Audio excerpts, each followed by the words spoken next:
actually the electric product.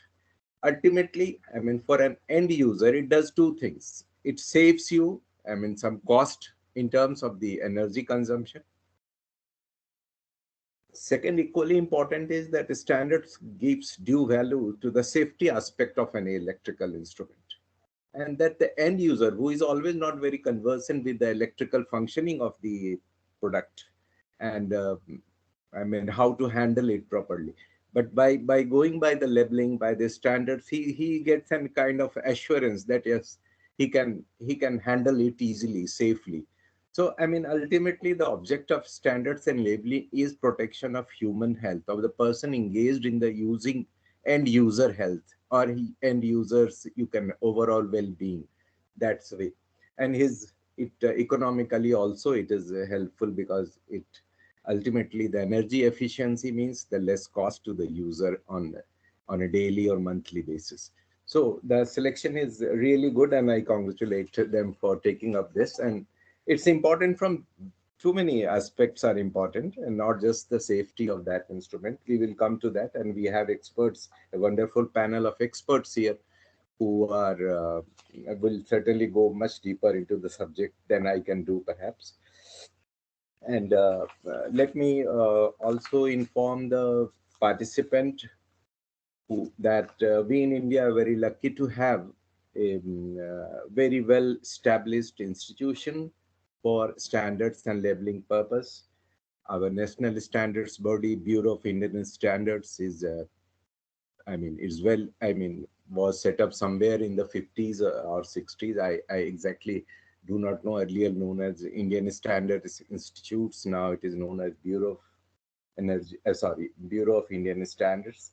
We also are very fortunate now that we have a separate body for responsible for implementing and monitoring the energy efficiency, Bureau of Energy and Efficiency, which was set up in, I think, 2000 under the Act, Energy Conservation Act 2001. And we have, I mean, lucky to have a representative, Ms. Samal, from director in the BEE here, to tell us, to guide us, and to inform us about the way forward on the subject. There are, of course, beside these two institutions, we also require well-equipped laboratories for going, I mean, for testing the product, which is also available in the country. And we have a academic institution, the Manufacturing Association, which will be, are always part and very active stakeholders in any such endeavor. And we are here also, we have a representative from our Consumer Association, who is Mr. Ravi Shankar Chaudhary, Secretary General of Consumer Electronics and Appliance Manufacturer Association. And also we have another senior advisor with CLASP, Mr. Pradeep K. Mukherjee, which is provides technical support to the Bureau of Energy Efficiency. So as regards the cooking devices, coming to the electric cooking device, because ultimately we are talking specifically about this appliance in this discussion mainly. It's still in the it's a development stage, in the sense that its application in Indian cooking culture, or its I mean, if we have to modify it or innovate it to make it suitable to do the Indian style of cooking, that is still under development. Cooking devices are not a new development, but of course, it's a work in progress, in the sense that uh, I mean, its acceptability is still smaller in the country, and not only because of its suitability for the Indian cooking culture, but also because, I mean, the lack of electricity initially. Now we are a surplus nation, but there was a not enough supply, and the economic condition of the people also prevents them from using the electrical. So it's a, I mean, issues are too many, but we will be, I think, concentrating on some technical points only, which Ms. Samal and Mr. Chaudhary and Mr. Mukherjee will deal with it.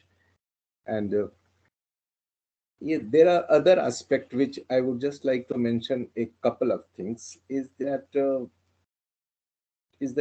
WTO technical regulation agreement. I mean, its standards are not just for use by for the end user, but also it is important for the those who manufacture it and those who want to trade it, in the sense export it, because the barriers for trade nowadays are not the tariff barrier; it's a non-tariff barrier. So the standards which are put in place by different countries and which are further strengthened by the technical regulation, which in India we call it quality control order.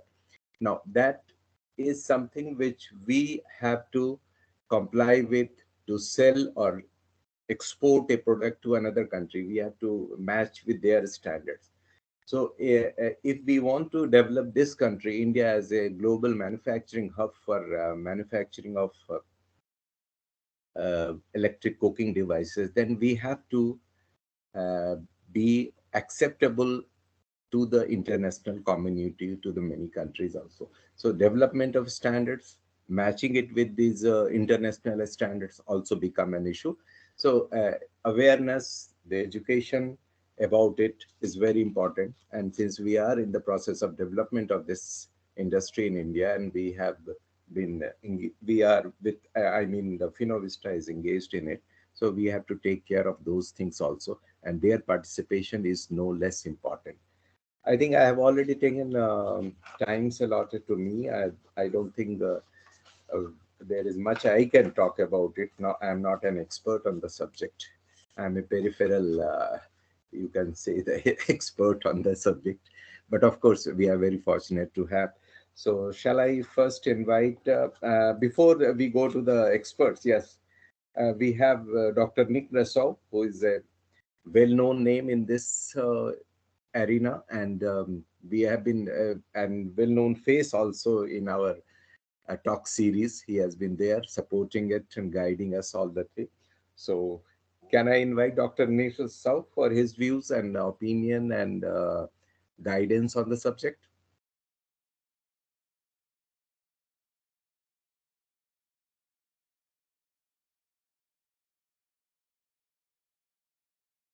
Is he there on, or some link is broken?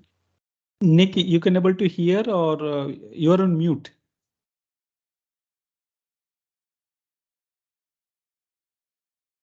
He's having technical difficulties. Sorry, Okay. so just he's chatting with us.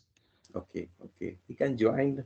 In that case, we can move. If there is a problem, then we can move to Yes, sir. Ms. Samal, We can move forward, sir. and he will always come back. I'm sure there must be some minor issue. It happens.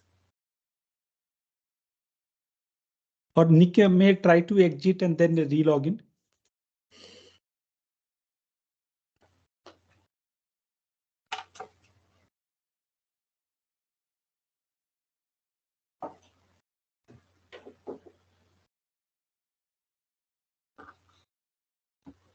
So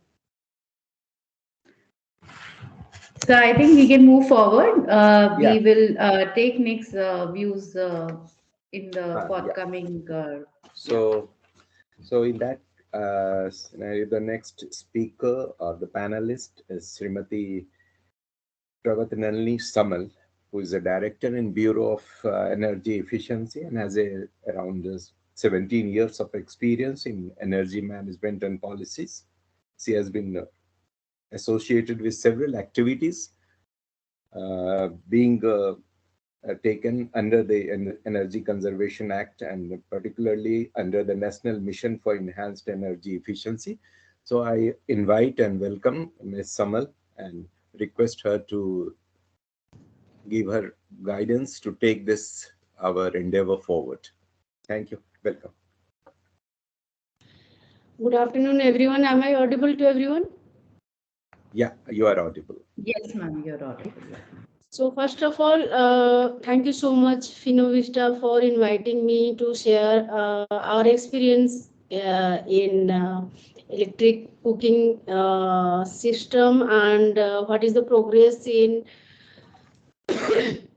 standards and labeling for this electric cooking system. So before going deep into electric cooking and its labeling program, I would like to give a short background about the standards and labeling program in our country, India. So it was during 2009 itself, we had initiated the standards and labeling program, and till now we have covered about 30 appliances under this S&L program, and out of which 11 we have made mandatory and 19 appliances are under voluntary regime. So slowly, actually, we see what is the kind of appliance we are using in the household at a regular manner. Also, the hours of operation is very high. So in that manner, we choose a appliance, domestic appliance, to be covered under the standards and labeling program. We have other appliances in the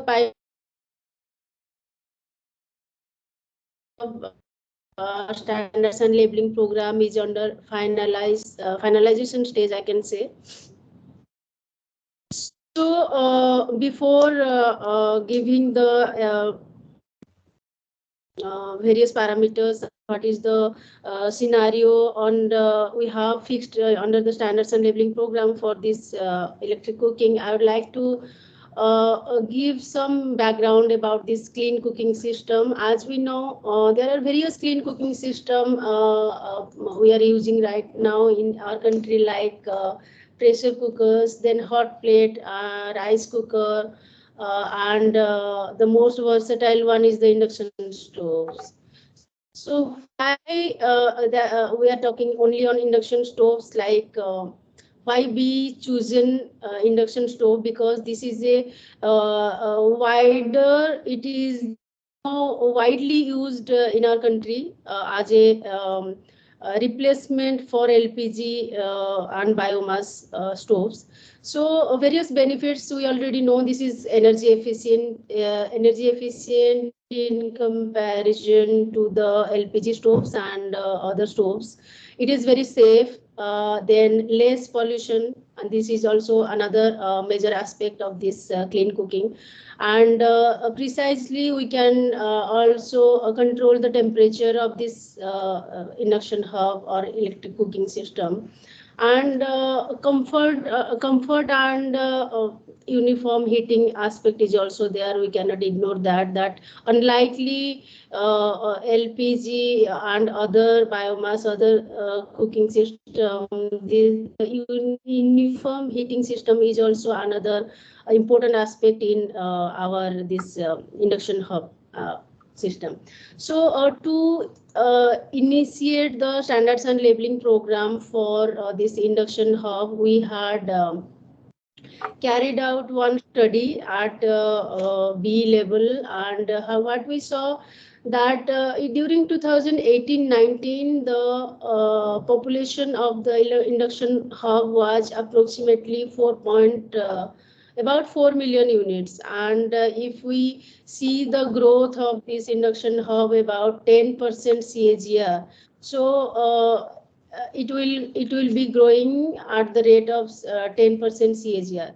And if we see what is the population of single zone and multi zone, means single hub and multi hub, 99% of the induction hubs are single zone. So that is the those points are captured under this study we have undertaken for the induction hub market analysis. And we saw that about 3.8 billion units of electricity can be saved by 2030, and that is actually translating to GHG emission reduction of about 3.1 million ton of carbon dioxide. So these are the parameters based on which we have decided that Bureau of Energy Efficiency should develop the standards for induction hubs. And our schedule is already under final stage.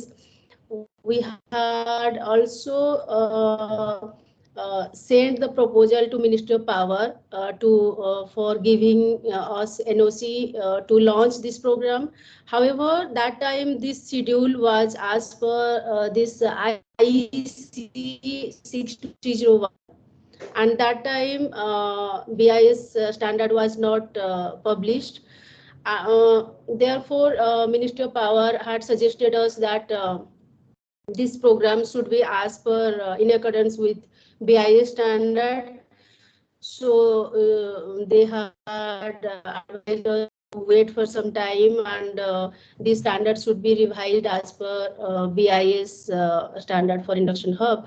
And now it is actually we are happy to inform you that the BIS standard is already finalized, and within maybe a couple of days it is going to be published very soon. Mr. Mukherjee is here, and he can actually clarify the when this BIS standard is going to be published in Gazette, so that we can actually formally we can launch this program for induction hubs. So basically, this comparison, I had made a presentation, but I could not share with you. So there is a very good comparison if we see between the induction stoves and the LPG stoves. In terms of flammability, this is flammable, this is non-flammable, then this is less safe, this is more safe, more heat, this is less heat, and this cannot be, LPG can be less control and it can be controlled better. Then heat distribution is not less even, here the heat distribution is even. So there are many good, you can say the good benefits in terms of induction hobs in comparison to the LPG stoves. So that is the reason why everybody and everyone in the policy makers also, they are pushing this electric cooking very hard, so that at least the rural consumer segment, not that even if sorry, at least the urban segment, not the rural segment, at least the urban should adopt the induction hobs first of all. However, as a woman and as a cook, means housemaker, I can say in India this is not yet successful in even in urban zone, I can say, because if we see our pattern of cooking and the pattern of cooking in other countries like Western countries are very much different. So that is the reason why the Indian household is not very, you know, they are little bit to adopt. So that is where we need to act very aggressively, and the policymakers and the government should think some kind of awareness campaign, and we should organize more and more you know, dissemination workshops, awareness campaigns, some kind of subsidy also may work. So all these parameters should be considered along with these standards, because standard, as Mr. Sinha already informed, that the standard is required for the confidence point of view. The user should have some kind of confidence in the stoves, that yes, this is the star level is there and the BIS label is there. So that means this product is safe to use and this is more energy efficient. From that point of view, yes, of course, this standards and labeling program and BIS standard will help. However, for penetration, for more penetration and a good penetration in our country, the more and more kind of vigorous campaign is required, what I feel. So, and we should also, we are also thinking of some kind of brainstorming with the induction hub manufacturers manufacturers, so that some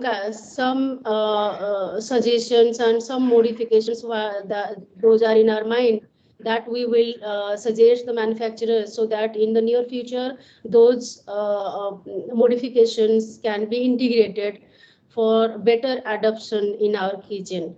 So this is the whole about this program right now, and as we can see, we had also some figure. Yes, we have some figure. Yes, Indian Energy Security Scenario Portal, you can see that today about 1104 terawatt hour energy is being used for cooking. Ma'am, excuse me, we are losing your voice in between. I'm However, extremely sorry to bother you, but you could switch off your camera, maybe for the interim.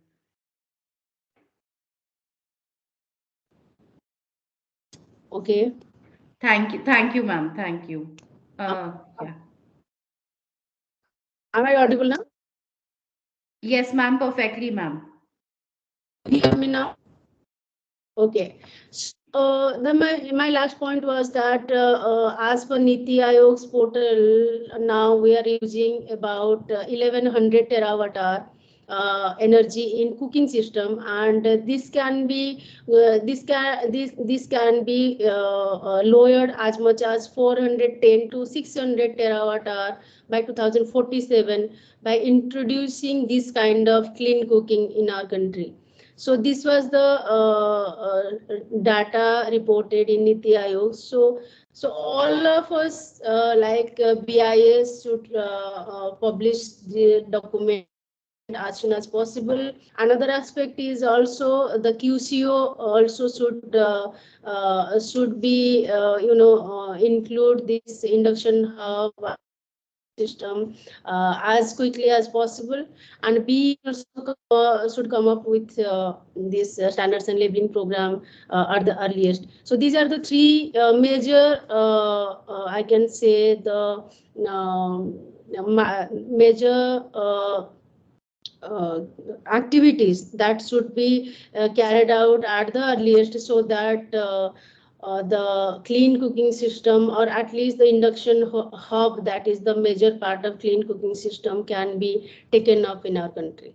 So that's all from my side. If any questions there, or any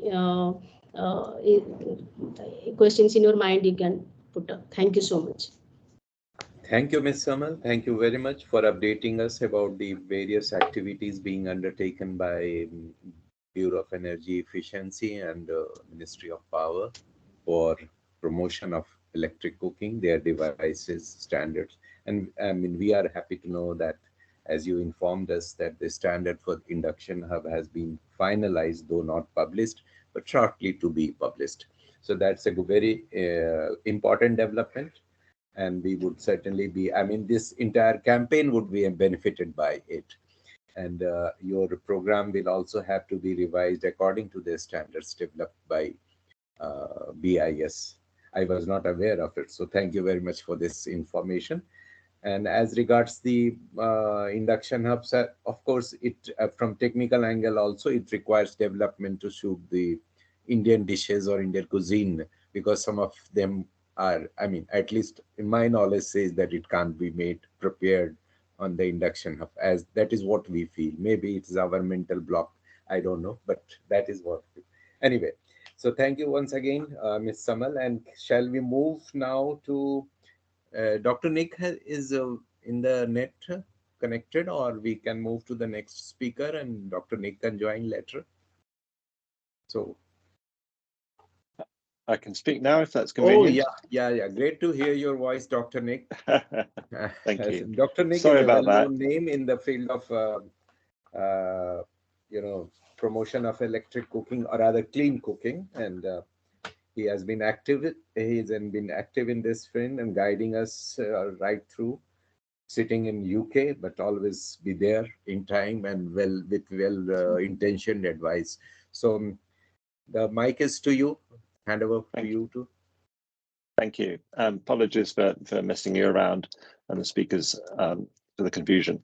I won't spend too long. I just wanted to say a little bit about what we have been doing in the Modern Energy Cooking Services Programme relating to standards. As I think has already been acknowledged, our aim is to help people to shift the way they cook away from polluting fuels towards electricity, where we believe there's a great opportunity there for many people as electrification is increased. And India is a prime example of this. But if people are going to be able to cook with electricity, they need devices which are safe, reliable, energy efficient, and meet their cooking needs. And so we're looking at how we can help to make that happen for people. And so we're working with big organizations that provide cooking devices, especially in India and elsewhere, that would be interested in these kind of market opportunities. But we want people to have confidence. I think someone's already made that point, that the consumer needs to have confidence in the products that they could be using. And standards and publishing standards and having very transparent standards are a big part of that. Early on in the MEX program, we organized with CLASP, I think are speaking today, a Global Leap Award for electric pressure cookers. And we chose electric pressure cookers because they have been proven to be very well suited to a great range of cooking, particularly in East Africa, where a lot of our program activities take place. But Finavista have also been establishing their potential to cook a wide range of Indian dishes. So I think they've got a lot of potential, and they are certainly extremely energy efficient. And so with CLASP, we defined a set of measures of safety, energy efficiency, and usability. And CLASP then used those to identify a group of electric pressure cookers that were of a very high standard, and that then resulted in a buyer's guide. And I'm very pleased to see that one of the Indian companies, Ufla, that submitted an EPC, won an award for that, particularly for their energy efficiency. And that has already been used by a number of organizations for bulk procurement of electric pressure cookers. And so it illustrated how the market can be supported by this kind of standard development work. We're now working further with a number of countries where there are opportunities for bulk procurement of cooking devices as a way of driving down the price and increasing availability of these devices. And again, India is one of those countries at the forefront of what we're doing. And again, in that context, having standards are critical. And so one of the things we recently did was commissioned a piece of work to look at the relevant standards that exist internationally that relate to electric cooking and electric pressure cookers, and commission an organization to develop a more transparent and user-friendly document that sets out these standards. And that's going to be coming through in the next, I think, 2 or 3 months. So that'll be interesting for everyone here to see. And that's recognizing that there are a number of international standards that exist. So for electrical safety, for example, there are good ISO standards, and pressure cookers. There are standards that relate to pressure cookers in general terms, but issues of kind of the wider safety and the build quality are not agreed internationally. So there's a need and opportunity in India as well as other countries to develop standards around that. And we're particularly interested in performance as well, and how you define performance for a cooking device. Historically, people have tended to look at the very simplest of tasks, boiling water. How quickly can a cooking device boil water? How safely does it do it? How much energy does it use? But we see a need for cooking device standards that reflect the cooking culture in the country, and that therefore reflect the realities of the users as they try to use these. My colleague Simon informed me that there's a standard for grills, and the standard performance for grills is based on their ability to cook burgers. So as you imagine, that standard was probably developed in the United States, and therefore would have less relevance in India. And our feeling is that it would be really helpful for there to be standards which are based around well understood Indian dishes like a dal or some other kind of familiar to everyone dish. So that's just a little bit of input for you to think about. Another area that's important is energy efficient labeling. I think that's going to be covered today. We don't have anything that we're doing on that, but we do think that's really important because we do believe that energy efficiency is a key quality that we want to promote in electric cooking devices. And we need to move towards something which is a kind of a standard on energy efficiency rather than just comparing 2 or 3 devices. Then the last area that's important for us and for the world is waste and recycling standards. How does one define that in terms of making sure that products are able to be recycled or reused and they'll have the maximum lifetime? So there's just some of the things that we're looking at. We don't have answers for many of these things, but we're really pleased that Finovista has brought together a panel of experts to look at what can be done in India in all these areas. So thank you for your time, and look forward to hearing the rest of the talks. Thank you. Thank you, Dr. Nick. Thank you very much for giving an overview of the requirement for manufacturing and development of cooking devices, the safety aspect as well as its performance aspect. You covered both, and both are equally important. In the end, you also talk about the standards for recycling, which is going to be very important for the, environment angle, sustainable angle. And let me also say that there is one more aspect which becomes very important in the modern era in the context of smart manufacturing or digitally connected manufacturing. That is the connectivity between the systems, between the manufacturing, production, the man who runs those machines, and also in the supply chain, because the standards for connecting can only ensure that the communication between the machine and the man, and that's how we will be able to manage it in digitally. So anyway, now moving on from our next speaker to Mr. Ravi Shankar Chaudhary, who is Secretary General of Consumer Electronics and Appliance Manufacturer Association. Mr. Chaudhary is a management expert and a product of Indian Institute of Management, Ahmedabad, and more than, almost 15 years of experience in this line. And certainly, I'm hopeful that we are going to be benefited by his views on this. On the subject, he will help us guide. Thank you very much, Mr. Chaudhary. Okay. Thank you so much for the great introduction.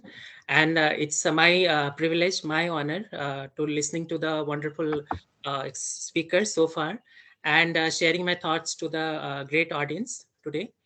I hope my slide is visible. Yeah, it is. It is. Yeah. So I have just put together, I thought I should take this opportunity to brief about our manufacturers, our members who are into manufacturing of electrical devices, cooking devices. We have 75 around members, and they are into manufacturing of some of these appliances, which we have been talking in this session. More so, we have thematic, basically councils, forums, wherein the matters on which the support is required from the regulators, government departments, what are the concerns our members, manufacturers face. And so those forums provide them the platform wherein, irrespective of their organization or brand, they share their basically experiences on the various thematic matters. As you can see, we have a council dedicated to BIS and BE, and that too for different product categories. So we have a dedicated council on BIS and BE because they are the regulators who have been dealing with various standards for various product categories. And I'm thankful to BIS and BE for having a collaborative approach for while they develop standards or labeling for different product categories. So I had basically deliberation with our members, the manufacturers, under both BIS, BE council. in which kitchen appliances, etc. are deliberated, as well as we have another forum called Small Appliances Council, wherein we deliberate on all the matters related to small appliances. So many of the members, manufacturers, they are into some of these appliances like electric pressure cooker, induction cooktop, hot plate, kettle, microwave oven, electric oven, electric rice cooker, steam cooker, air fryer, and so on. For in some cases, they either manufacture in India, or their member firms in different geographies, they manufacture these products. So I thought of bringing in industry's views, the views of manufacturers in this endeavor of developing the standard for electric cooking devices. I would like to basically mention over here that although we have developed, we have transformed, we are in the process of transforming to modern energy, precisely not just clean energy, but electric energy that is even cleaner. But in Indian context, it's still a very niche category. And the regions, we got some hint from Mrs. Samal while she said that our cooking styles are different. Yes, they are different. We need, for many of our dishes and delicacies, we cannot rely completely on slow cooking. We need frying, fast cooking for various dishes and delicacies. So these are basically, these might be the challenges. Because of that, it has not picked up so well. Unlike in Western countries, our speaker from UK is there, in UK and other European countries, where it has a very preferred mode of cooking.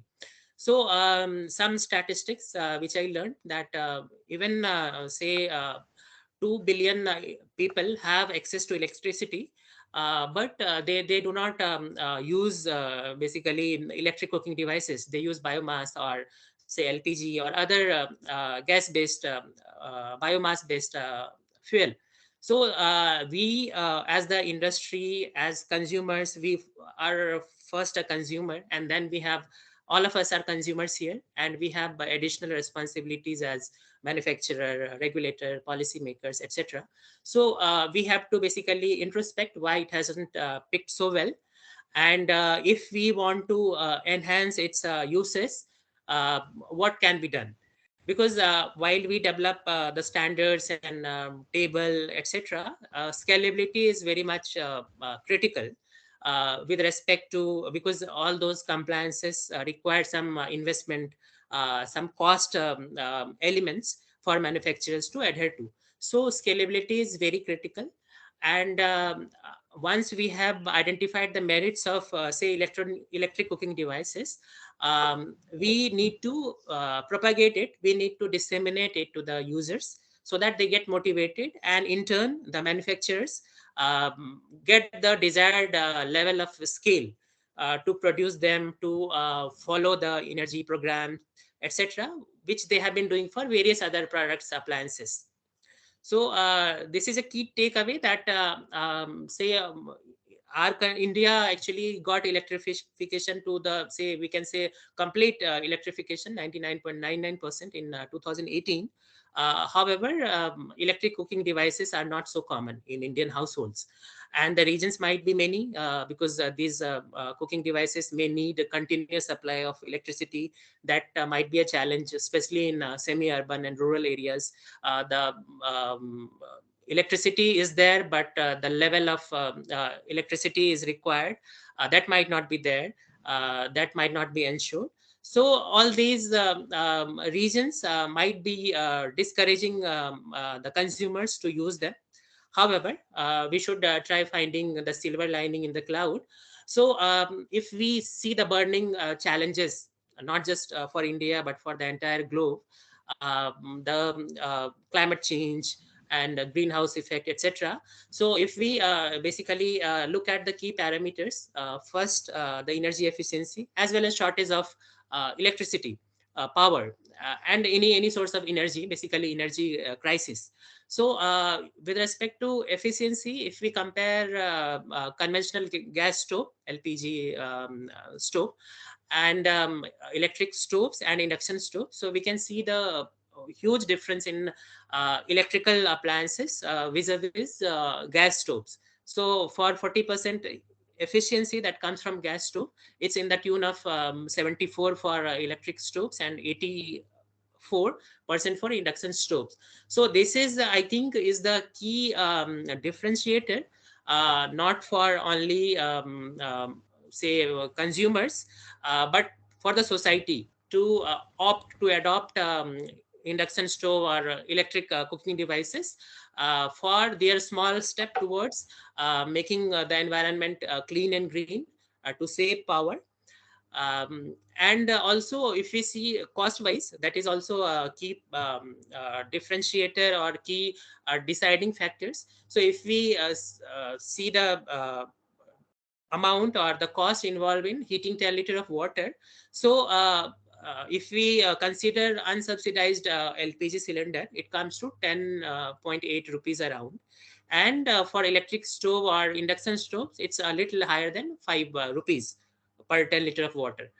And even if you consider subsidized cylinder, it's also a little over 5 rupees per liter.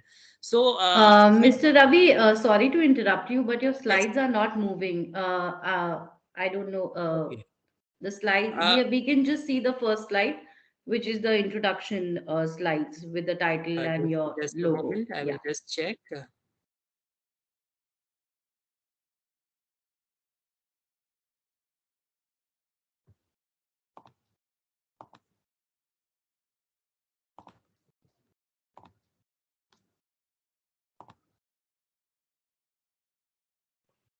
Yeah, now we are on the slide which says transitioning to modern energy. Okay, and that's good. Yeah, that's right. Okay. Uh, Thank you. so I am just flipping to the next slide. Please let me know if it's visible. Okay, okay. The table with energy efficiency, is it visible? No, we are still looking at No. the transitioning to modern energy for cooking slide, Okay. which is the slide number 4. We are just Mean, looking at that. Yeah. meanwhile, can you share with us also so we can also try to play from our side? You can just Sure. WhatsApp it to Anshika. We can put it on our screen Sure, just in Anshika ji, case I if am this just helps. I'm just sharing it. Uh,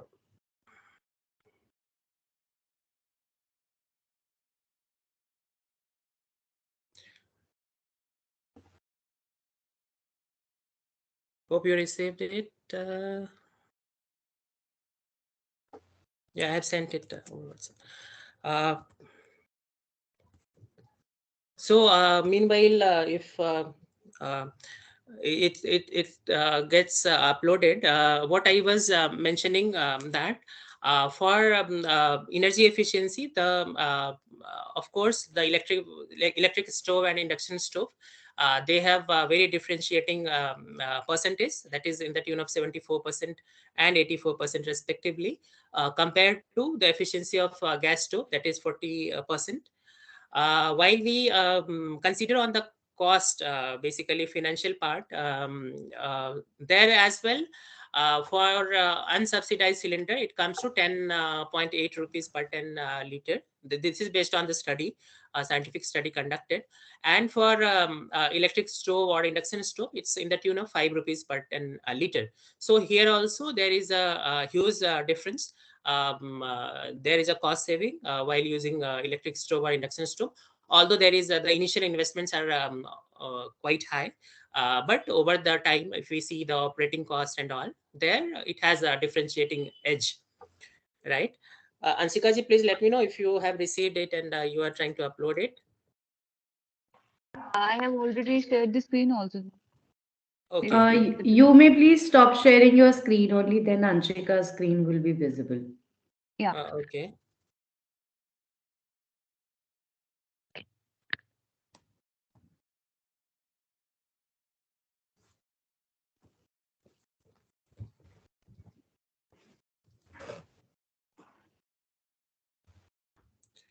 Yes, I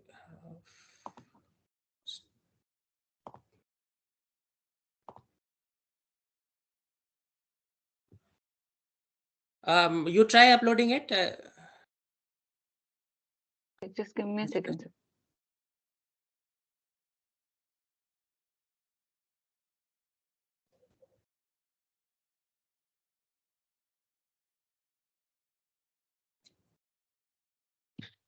Please let me know to which slide I have to move. Yeah. So this slide, I am on this slide only, Anshikaji, slide number 5. Oh, Yeah, you can make it full screen.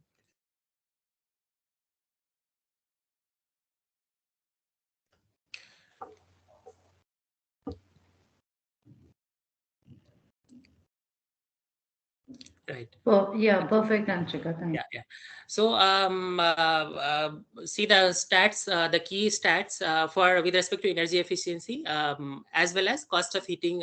Say on both these parameters, electrical cooking devices have an edge compared to the gas stove or LPG stove. Uh, and this modern energy cooking or electrical devices have got popularity with respect to the technological advancements, and more so with respect to the products which consumers are getting at not so high prices because of technological inventions. They are able to get those products at a lower price than expected, than it was a few years back. And also some agencies have developed certain technical parameters through which they can check the carbon credits for the devices and all. And those advancements are actually giving the confidence to the consumers, to the manufacturers, and all the players in the ecosystem, that by adopting such devices, they are contributing to the global mandate of reducing the carbon emission, carbon footprint, etc. So I would say broadly that the awareness is gradually increasing for such devices, and but still there is a need to create awareness and popularize these aspects of electric cooking devices so that consumers opt them, and in turn it gives manufacturers the motivation to basically manufacture them, and facilitates the regulators to formulate such standards which can be implemented by the manufacturers on ground. Uh, Next slide, please, Ansika ji. And another key factor, say financing, if we, because that is also a major consideration aspect while we look at the electrical cooking devices. First of all, it requires a lot of initial capex, capital expenditure, compared to other sources of energy or fuel.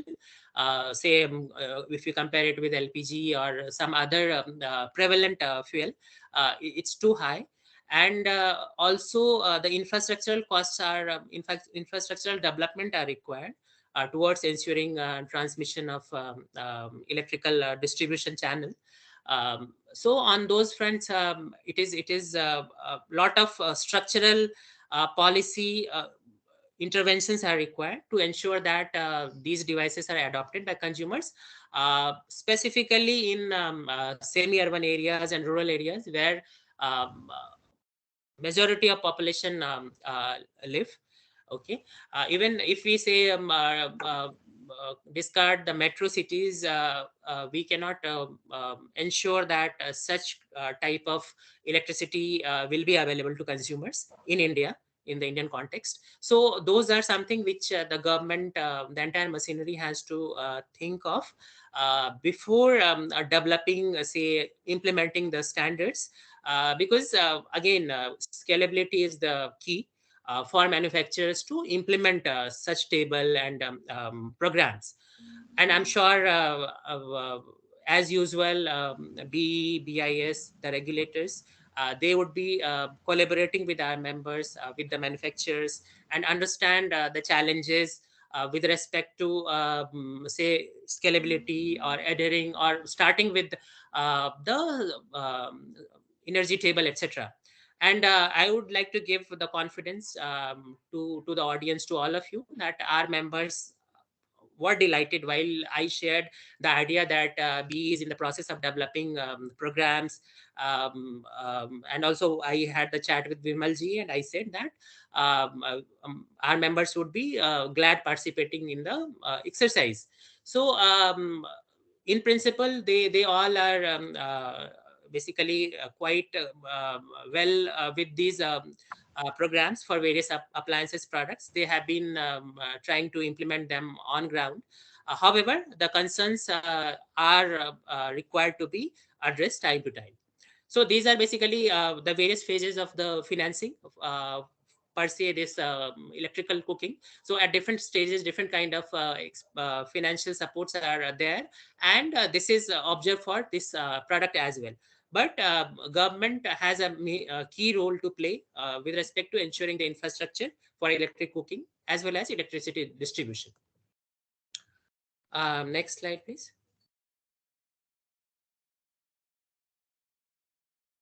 Ansika ji, can you move to the next one?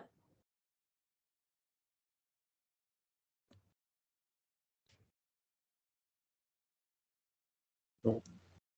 No, not moving, Anshika. Okay.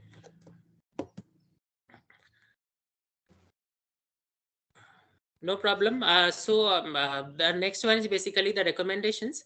What we thought taking this opportunity to share. What I think is creating awareness on the product, the various appliances under electric cooking is the key.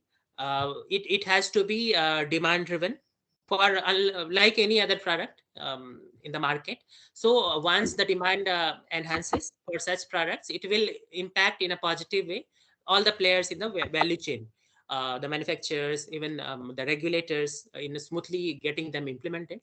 So clean cooking should be incorporated into the country's nationally determined contributions, the key goals of the country, and other environmental and climate policies as a measure to combat climate change. This is a mandate which has a very high. Sorry to interrupt you, Mr. Chaudhary. Can we wind it up a bit faster? Because I'm actually done. Thank you so much. So I have already mentioned these pointers before also, that creating awareness is the key, and our members, the manufacturers of these appliances, would be glad collaborating with BIS and B for formulating them and on-ground implementation. Thank you so much. Thank you, Mr. Chaudhary, very much for highlighting. But first point was that the cost of cooking is less compared to a non-subsidized LPG cylinder. Secondly, you also talk about the high cost of the equipment, which can only be tackled by scalability, which you rightly said. But one of my suggestion would be to vendor development for the less dependence on import. That could also lead to the reduction in cost of the end product. Anyway, that's for you have to take up with your manufacturer association, who are well aware of all those. Policy intervention would be useful for us. We will also be taking up with the government as and when the opportunity comes with them. Thank you very much. And now let's move to Mr. Pradeep K. Mukherjee, who is a senior advisor with CLASP. And in fact, he is the person, or it is his organization which has been providing technical support to Bureau of Energy Efficiency in the development of standards and norms for appliances and equipment. So it is certainly going to be very useful, his views and his side of the story. Thank you so much. Welcome, Mr. Mukherjee. Please, the floor is yours. Thank you, Mr. Sinha, and good afternoon, you all. I have some transparency, some presentation. If you wish, I can share, or let me quickly go through that, whatever I want to say. Let me tell you that though I am in class for the last 12, 13 years, but my root is in Bureau of Indian Standards. I worked for 30 plus years in Bureau of Indian Standards. Even today also, I am a convener of several committees, including the appliances. And let me tell you, I was very happy to listen all of you talking about the standards, because that's a subject close to my heart. So when somebody talks about the standard, definitely I feel that yes, standard is some value. But there is a big challenge in developing the standards. I'll tell you a background. When I joined BIS, and sometime in '84, government brought out the quality control order. At that time, it was not quality control order only for 4 appliances. An electric stove was one of them. The stove is an open coil stoves. Okay. So open coil stoves, electric iron, immersion water heater, and electric radiator. These 4 items were brought under mandatory certification. Then manufacturers started objecting that why you are, putting this performance requirement as a mandatory requirement, because all other countries, they go for the safety. Then we immediately we thought of, okay, well, let us develop the safety standards. So that was the beginning of developing the safety standards in India, and way back in 1985. And if you see the standards number of safety standard, it starts with 302 with the part 2 and section. So it is all in line with the IC numbering standard, numbering method. IC talks about 60335-2-36. In India, we call it as 302-2-6, something like that. So what happens that then we started developing the safety standard. Our main focus was on safety, not the performance. Performance standard, concentration, the focus came only after the B's labeling program started, because they all concentrated and focused on energy efficiency. But prior to that, Central Pollution Control Board, they, under the eco labeling program, that energy efficiency was they tried to bring in the energy efficiency into the act, the fold of the act. But finally, because of the Energy Conservation Act in 2001, then all focus shifted, and Bureau of Energy Efficiency took up the efficiency program. Now, how I say that challenge, it is a big challenge to prepare the performance standard. Safety standard is very easy. All parts of the world, everybody is following the IEC standards. It is very simple, because there you specify only the minimum level, which is very, very easy to adhere. Performance is a difficult proposition. I was a council board member in IEC, and also I tried to convince the IEC board members that when we have a performance standard, why not you specify the performance requirement? Requirement means if I say efficiency, I should say that yes, this is the efficiency, 65% or 80%. But the counter argument was that performance is a cost driven subject, and the consumer who can pay more, he will get better performance, but safety is the minimum. So that is why we are very much particular on safety. Performance, every country, they have to take a call what should be the performance level. Now, how to set the performance level? Today, BIS has about 20 standards on appliances. Appliances when they related to cooking appliances. And cooking appliances, I split it into, one is that which is the cook stove, another is the cooking appliances. Out of the 20, 10 are safety standards and 10 are performance standards. Out of the 10 standards, you'll be surprised, only 4 have the performance requirement. Now, whenever BIS talks about the labeling program and in particular appliances, immediate attention is that whether we have the test protocol to test the product, whether we have the performance requirement, the performance level, how to do that. Either we look around the globe that what are the performance level elsewhere the people are using, or countries are using, or we have to collect the data from the industries. Thanks to industry, particularly CMI representatives there, and Rama for the air conditioner refrigeration unit, the Elcoma for the lamp industries, the ITMA for the transformer industries. So all these manufacturers, they are so supportive. They come out with their proposals. Okay, these are the performance value which you can adopt, but that is not enough. That is not sufficient. In some cases, I will give an example of induction stove. Induction stove is a very big example that B who supported testing of the product. They bought the samples, 20 samples they bought from the market, got it tested in independent laboratory, accredited by NABL.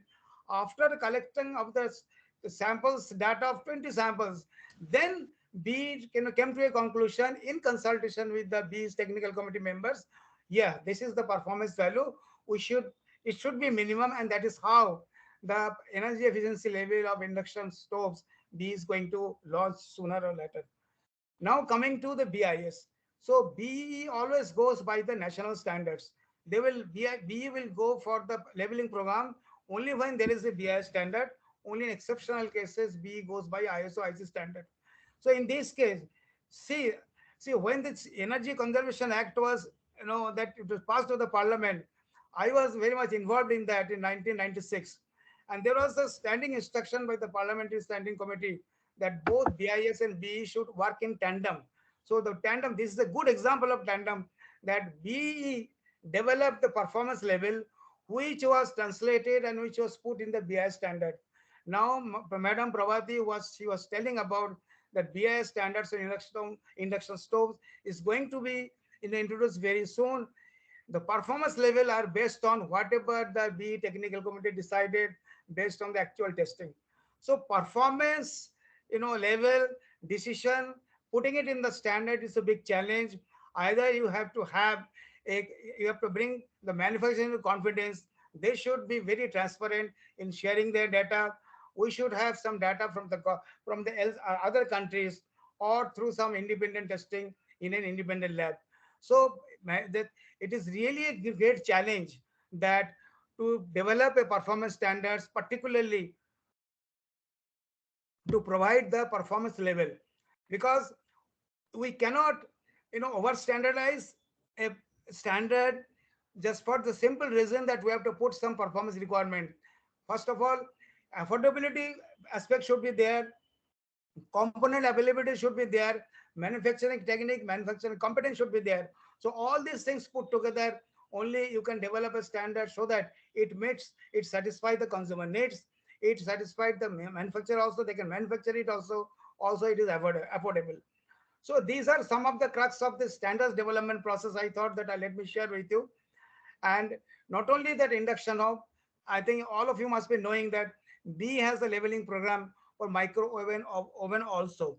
Even the same methodology is followed for to decide the performance level through a testing in an independent lab. And the same values has been forwarded to BIS so that they can put it in their performance standards when they develop it. So this is basically a sort of good sort of interaction and relation between the BIS and BE. That is why BE's labeling program and BIS standards, they are very strong and very tough, because it is all made in consultation with the esteemed members, consultants, and experts. So this is all in short I can say about the standards development process and the challenge in the standards. I'll be happy to answer if you have any questions. Thank you very much.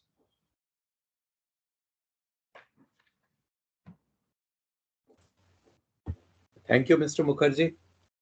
Your rich experience in BIS and your association with development of standards and norms for various electrical appliances, really we are benefited. We feel benefited. I think we have yet to, you will continue to be associated with us for in various programs that we carry out, and your knowledge will be very useful in development of clean cooking as a system in our country. So we will continue to interact with you, because I think 10 minutes is hardly any time to take away much from your very vast ocean of knowledge.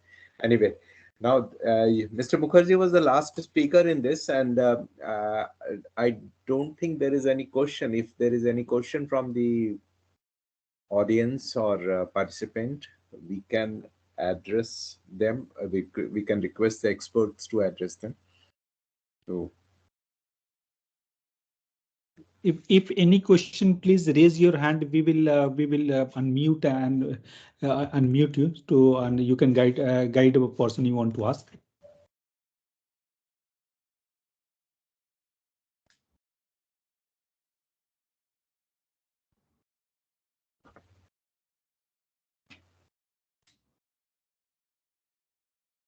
meanwhile, Mr. Mukherjee, you talked about some presentation you had brought, which are transparency. Yeah, which, let me share. That you can share with Anshika, I think, and we will be benefited by it. You. Is it visible now? No, not yet. No, not yet. Anyway, I'll share. There are some questions in chat. That is what is mentioned by one of the participants, Mamta Tripathi. LPG study describe. Yeah, Nigel has asked that Ms. Parvati Nalini mentioned that induction versus LPG comparison study. So is that report is available in public?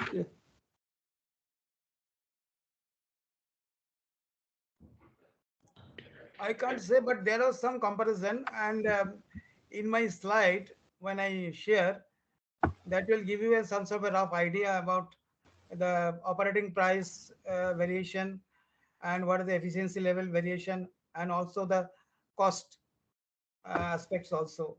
So I think that some very short sort of a comparison is there. When I share my presentation, I think you can get a little bit of information, but whether it's available on public domain or not, I'm not very sure. Madam Samuel will be able to tell that. Thank you.